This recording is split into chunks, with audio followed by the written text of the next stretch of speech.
Hi everyone, thanks for joining me today. Today I want to talk about something that is really an important thought when it comes to anxiety. How can I handle intrusive thoughts? If you've ever had an intrusive thought, you know the significance of this. So we're going to explore what are a couple of things that you can do today to manage, handle, and decrease the impact of intrusive thoughts. Now, I had a client a number of months ago, and she had intrusive thoughts. She was coming to me because she had what we would call OCD, obsessive compulsive disorder. She would have intrusive thoughts and she would do certain behaviors because of the anxiety that she was feeling. In her case, it was particularly affecting her work. Now, for most of us, writing an email is a pretty simple thing to do. You read, you reply, you send. For her, the reading and the replying weren't the problem, but the minute she went to send, that became an issue. She had this thought that somewhere in there she had totally gone through and put in something that was inappropriate, unexcusable, and was going to embarrass or shame her or the company. She imagined that she had put swear words in and throughout, that the customer was going to read this and be completely bothered by this reply. So she would go back to the top and scan through it again. Now, what would take us 15 minutes to do and send was taking her about 4 hours a day just to send a short little reply for an email. This was obviously bothering her in such a way that it was getting in the way of her productivity. Now, she was very capable, and so she was able to work hard and accomplish all the rest of the stuff that she had to do, but it was this email thing that was really driving her totally crazy. The intrusive thoughts were getting in the way that they were slowing down her productivity like she couldn't tolerate anymore. It was just too much. So if we're going to look at intrusive thoughts, those thoughts that it seems like our mind has been hijacked. Somebody has hacked into our brain and put his or her own writing on that screen. It's what we see, it's what we think of. It's like it's coming from the outside, and we don't want to have those thoughts. And as anxiety increases, so do some of those thoughts. Maybe you've been sleeping at night and wake up in the middle of the night, and normally you'd be able to go back to sleep without any real problems. Nowadays, perhaps it's starting to bother you, right? With the coronavirus, everybody being locked in their houses, with some of the tensions in the relationships, with questions about where is the economy going? What is going to happen to my job? How am I going to make it? Now all of a sudden you can't go back to sleep anymore, but you're wide awake. How do you handle those intrusive thoughts? So I want to look at one of the key principles for this. We need to understand what is going on behind the intrusive thought.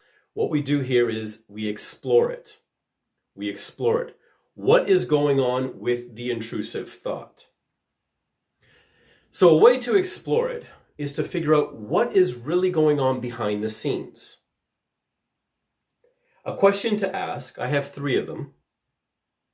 Actually, I'll give you 4. 3 questions plus a bonus one. What is it that is going on behind the scene? Okay, so the first question to ask is, why would this be so bad? So my client, for example, would have this thought that she was going to send out this email and it was going to be very embarrassing to her and to the company. And why would that be so bad? Well, it would be so bad because she would be embarrassed, she would be ashamed, she would be possibly let go for not performing well at work. And as we explored each of these ideas, she came to realize that, no, that's actually not what is the real concern. She wasn't actually concerned for her job. So what was going on? Why would that be so bad? And as we explored it, she found out that it was going to be, the thing that was so bad about that was that she would be embarrassed in front of her colleagues. It wasn't the security of her job, but the embarrassment. That was going to be what was so bad for her in this scenario. Another question that we can ask is, what would it mean? If she sent this email, what would it mean? What would it say about her? So question number 2 is, what would it mean? Or asked another way, what would it say about you? And her conclusions would be that if she sent this email, it would mean that she wasn't good at her job, she didn't know what was going on, couldn't keep it together, and she would be embarrassed in front of her colleagues, her manager, and the like. So it would prove her incompetence is what that would mean. It wouldn't be a simple mistake. It wouldn't be something that was, oh, that was kind of funny. You were doing something funny. It wasn't, oh, we all make mistakes on occasion. It would be a proof of her incompetence. A third question would be, what is it that you're actually afraid of? Now, it would seem that this would be easy to answer, but it's not as easy as it seems. If I asked her this, which we did at one point in time, discuss these types of things, what is it that you're afraid of? She would say, well, I'm afraid of being embarrassed. And that was it, but not the whole story. You see, she had a background where she had been bullied when she was younger. And because of that, she had been on the outside of a social group. Now you can start to see where things are starting to play in together. It's not just an embarrassment. We've all had those embarrassing moments. It's not just somebody goes, oh my goodness, that was crazy. It was that she was going to be shunned, pushed to the outside, not accepted. That was what she was actually afraid of.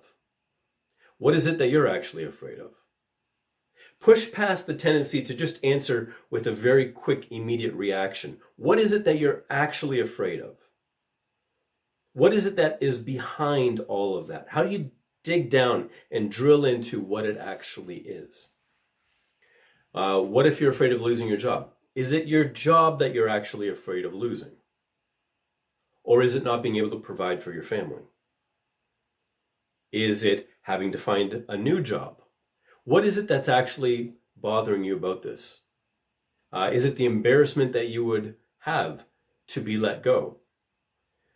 What is it that's going on for you? Would it be the fact that you perceive yourself as being vulnerable? You can't take care of yourself the way that you want to? Is it shame? What is it that's going on? We're all afraid of a number of things. None of us wants to lose our job. But my question would be, behind that very first response, what is it that you're actually afraid of? So let's review 3 questions so far. Why would that be bad? This is getting you to think about it a little bit more, because not everything that you would take as bad does everybody necessarily agree, right? If I had put something in an email, I would dismiss it. I'd be like, oh, whoops, I goofed.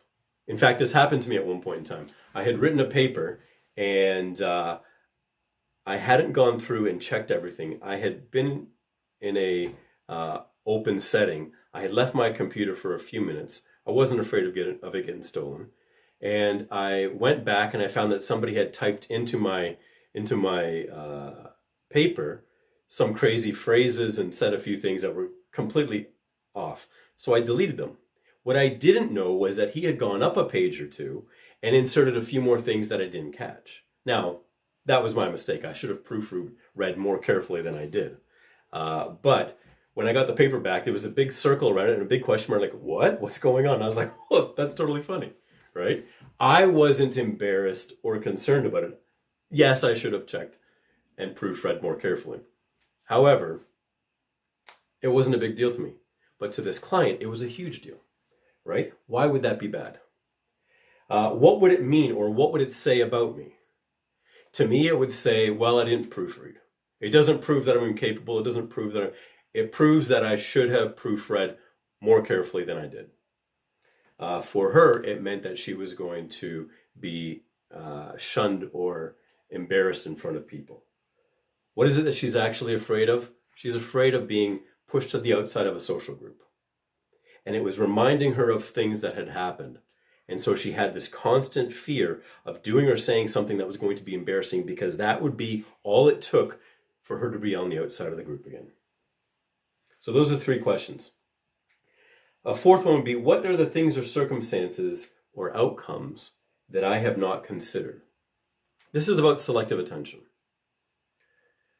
All of our attention is going to be selective.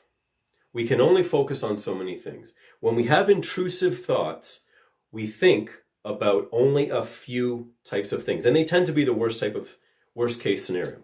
They tend to be the things that would embarrass us the most, harm us the most, or be most difficult for us to handle. That's where our mind goes, and I think it goes there in order for us to be prepared or able to cope or handle it. However, the intrusive thoughts themselves become an issue, because no longer can you just go about your day and solve problems. It just keeps clamoring for attention, and it's very distracting and very problematic. So a good question to ask, the bonus question is, what are the things, circumstances, or outcomes that I'm not paying attention to? You're paying attention to the worst case scenario. What are the strengths that you have that you are completely overlooking? What are the opportunities that you might be missing? What are the measures that you have in place that would keep the worst case from actually happening to you? Put this way, what is it that you're not paying attention to? When you have the intrusive thoughts, what does it cause you to not pay attention to? Once you figure this out, you'll be at the heart of the matter, and then you can evaluate. You have explored it, and then you can evaluate. What will I do next? Is this likely? Can I fix this problem? What can I do to face it? Now, if you haven't looked at the video that I sent out previously, it's about facing the issues. Churchill has this great comment, this great quote, and he says, "Courage is the first of human qualities because it is the quality that guarantees all others." So if you haven't checked the video previous to this, we look at facing those things. So click here to see the previous video. And next, I'm going to address a difficult question. I had another client just a few days ago ask me the question. With my reasonable mind, when I'm sane, I know that the things that I'm afraid of are not very likely. But how do I handle the anxiety when I'm in the middle of that worst case scenario? How do I handle the actual emotions that I have when my mind has gone really anxious, I'm having the intrusive thoughts, I'm imagining the worst case scenario? What can I do about that? So that's the question we're going to answer next. Hope this is helpful to you, and we'll check you out on the next video.